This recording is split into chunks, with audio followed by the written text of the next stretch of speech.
Hello guys, welcome to a brand new video on Tutorials Point. In today's video, I'm going to teach you some easy steps on how you can log into the Texas Bank. Before we start the video, don't forget to like, share and subscribe to the channel for more such useful tutorials. Without further ado, let's move on to the video. First of all, make sure that you're connected to the internet. Once you made sure that you're connected to the internet, open up a web browser.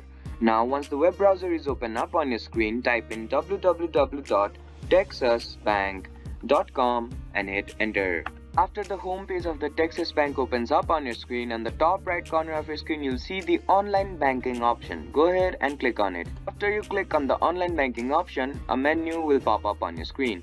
On this menu you'll have to fill in some credentials. You'll have to fill in your username here and then click on the login button. Once you click on the login button, and if you have filled in your username correctly, you'll be guided to another page which will help you to log into the Texas Bank. I hope this video helped you to log into the Texas Bank. Don't forget to like, share and subscribe to the channel for more such useful tutorials. Thank you for watching.